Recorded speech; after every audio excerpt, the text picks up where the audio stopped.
Selamat datang pemirsa. Anda kembali bersama Menyingkap Fakta. Kali ini, kami akan membongkar sisi tersembunyi dari sebuah peristiwa besar yang sedang menjadi perhatian publik. Di selatan Lebanon, mobil-mobil mulai bergerak pulang sambil membawa kasur, koper, dan sisa-sisa kehidupan dari pengungsian. Mereka melintasi jembatan rusak yang hanya dibuka satu jalur, seolah-olah jeda perang akhirnya memberi harapan untuk kembali. Namun di saat yang sama, Israel justru merilis peta baru yang menunjukkan garis kendalinya di dalam wilayah Lebanon. Jadi pertanyaannya bukan lagi sekadar apakah gencatan ini akan bertahan, tetapi siapa sebenarnya yang sedang mengatur ulang wilayah setelah ledakan mereda? Jika perang benar-benar berhenti, kenapa garis militer justru semakin ditegaskan? Dan jika ini disebut ketenangan, kenapa justru peta baru mulai menentukan siapa boleh masuk dan siapa harus berhenti? Namun sebelum kita masuk lebih dalam, jangan lupa tekan tombol like dan subscribe. Dengan begitu, Anda tidak akan ketinggalan fakta-fakta tersembunyi yang akan kami ungkap berikutnya. Karena yang akan kita lihat bukan sekadar jeda perang, tapi bagaimana sebuah konflik bisa berubah arah tanpa harus terdengar lebih keras.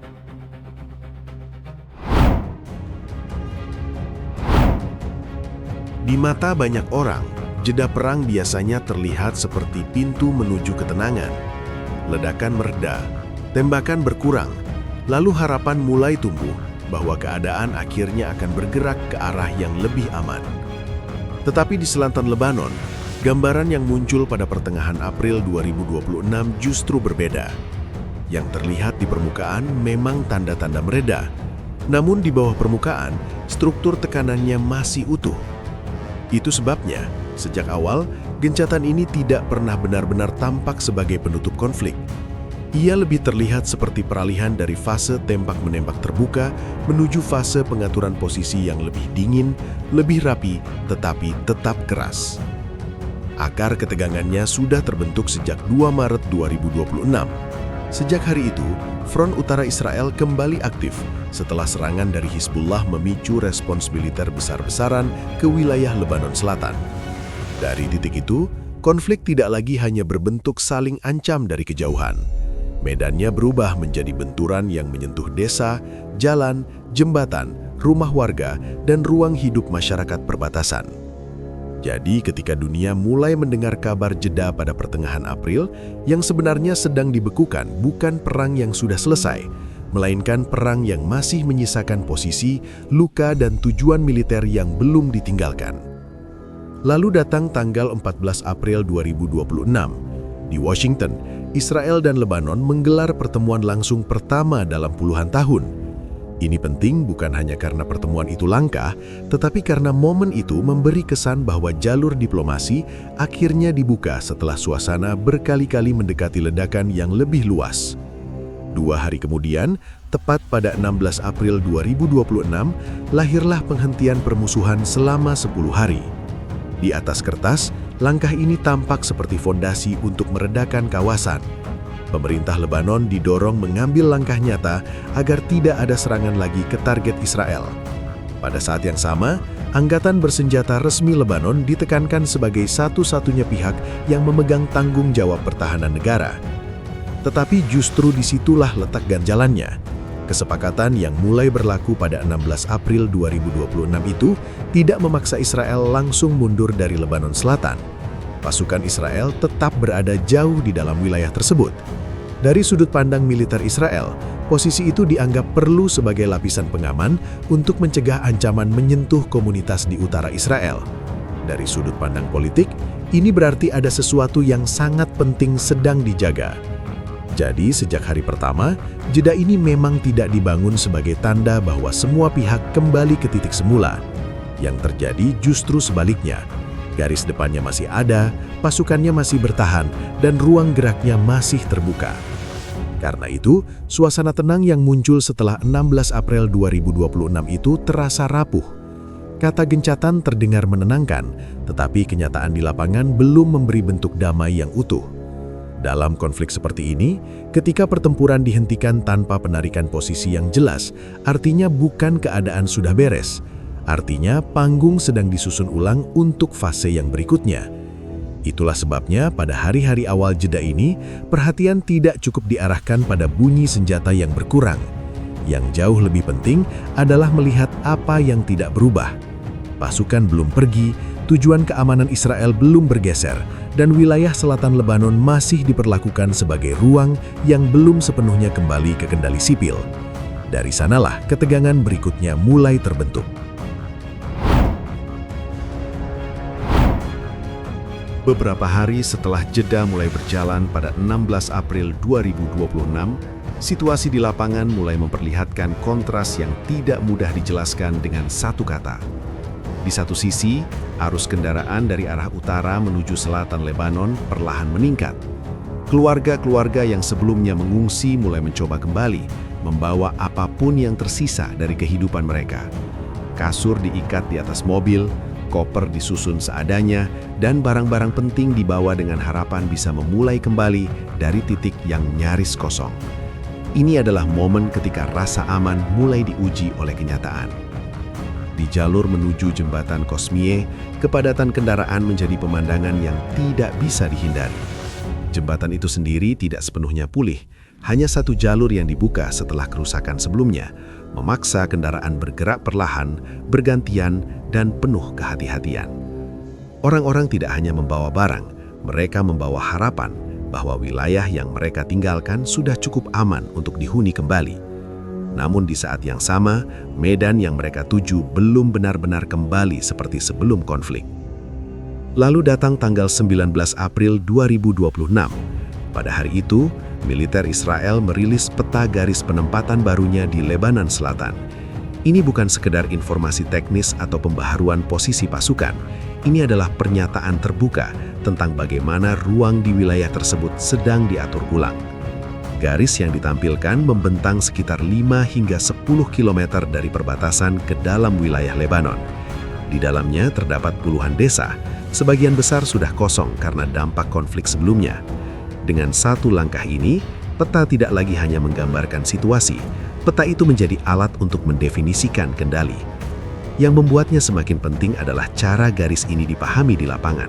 Bagi militer Israel, area tersebut diposisikan sebagai zona operasi untuk membongkar infrastruktur Hizbullah dan mencegah ancaman yang bisa menjangkau wilayah utara Israel. Artinya, aktivitas militer di dalam garis itu bukan dianggap sementara, melainkan bagian dari upaya menciptakan lapisan keamanan yang lebih dalam. Jadi, ketika peta itu muncul, makna jeda langsung berubah. Ini bukan lagi sekedar penghentian tembakan. Ini adalah fase ketika batas-batas baru mulai ditentukan secara nyata. Sementara itu, warga yang kembali harus menghadapi realitas yang tidak sepenuhnya mereka kendalikan. Beberapa desa di sekitar garis tersebut memang bisa diakses, tetapi banyak wilayah di sisi selatan garis masih tertutup. Akses dibatasi, pergerakan diawasi, dan ruang yang dulu menjadi tempat tinggal kini berubah menjadi area yang ditentukan oleh keputusan militer. Jadi, perjalanan pulang itu tidak benar-benar berakhir di rumah. Ia berhenti di titik di mana izin dan batas baru mulai berlaku. Disinilah ketegangannya terasa paling jelas. Di satu sisi, kehidupan sipil mencoba bangkit. Di sisi lain, struktur kendali militer justru semakin tegas. Ketika dua hal ini terjadi bersamaan, artinya ada perubahan besar yang sedang berlangsung. Bukan pada intensitas perang, tetapi pada bentuknya. Karena dalam konflik seperti ini, saat garis mulai digambar, arah pertempuran ikut berubah. Bukan lagi sekedar benturan, melainkan penentuan ruang yang akan menentukan langkah berikutnya.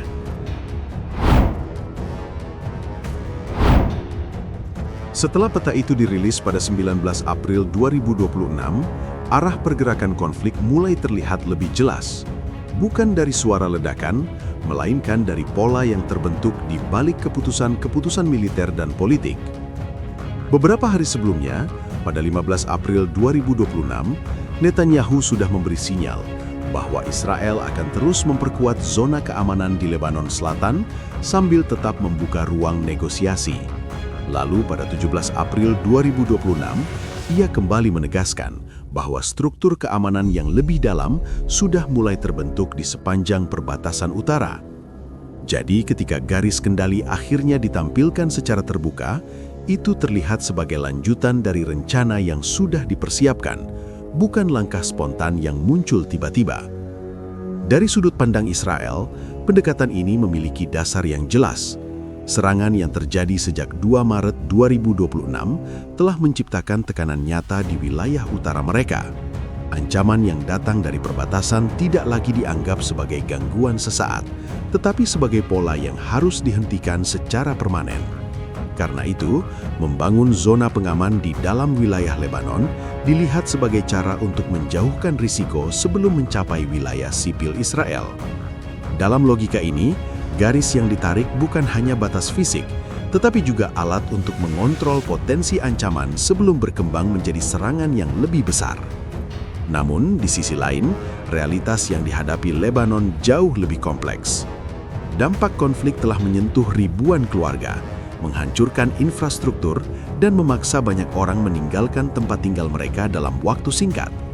Ketika sebagian dari mereka mulai kembali setelah 16 April 2026, yang mereka temukan bukan sekedar kerusakan fisik, tetapi juga ketidakpastian tentang siapa yang benar-benar mengendalikan wilayah tersebut. Rumah bisa saja masih berdiri, tetapi akses dan keamanan di sekitarnya sudah berubah. Situasi ini menciptakan tekanan baru bagi Hizbullah. Setelah jeda dimulai pada 16 April 2026, mereka menghentikan serangan, tetapi tidak secara terbuka mendukung kesepakatan yang ada. Di saat yang sama, garis kendali yang diumumkan Israel mempersempit ruang gerak mereka. Jika mereka mencoba menantang garis tersebut, benturannya akan langsung terjadi di area yang kini sudah ditetapkan sebagai bagian dari struktur keamanan baru. Tetapi jika mereka tidak merespons, maka posisi Israel di lapangan akan semakin terlihat sebagai kenyataan yang tidak terbantahkan. Di titik ini, konflik tidak lagi bergerak dalam pola lama. Ia tidak hanya ditentukan oleh siapa yang menembak lebih dulu atau siapa yang memiliki kekuatan udara lebih besar. Ia mulai ditentukan oleh siapa yang mampu menetapkan aturan di darat, mengatur akses, dan memegang kendali atas wilayah yang diperebutkan. Garis yang muncul pada 19 April 2026 menjadi simbol dari perubahan itu, bukan sekedar penanda posisi, tetapi fondasi untuk menentukan siapa yang mengatur ritme kawasan ke depan. Sementara sebagian orang melihat jeda sebagai kesempatan untuk bernafas, di lapangan justru terlihat proses yang lebih dalam sedang berlangsung. Ruang yang sebelumnya diperebutkan kini mulai dibentuk ulang, dan setiap langkah yang diambil di dalamnya membawa dampak jangka panjang. Dalam kondisi seperti ini, ketenangan yang terlihat di permukaan seringkali menyembunyikan pergeseran yang jauh lebih besar di bawahnya. Di selatan Lebanon, ketenangan tidak datang dalam bentuk yang utuh. Ia hadir bersamaan dengan garis-garis baru yang perlahan menentukan siapa bisa bergerak dan siapa harus berhenti. Warga memang mulai kembali, jalan mulai dilalui, dan kehidupan perlahan mencoba bangkit.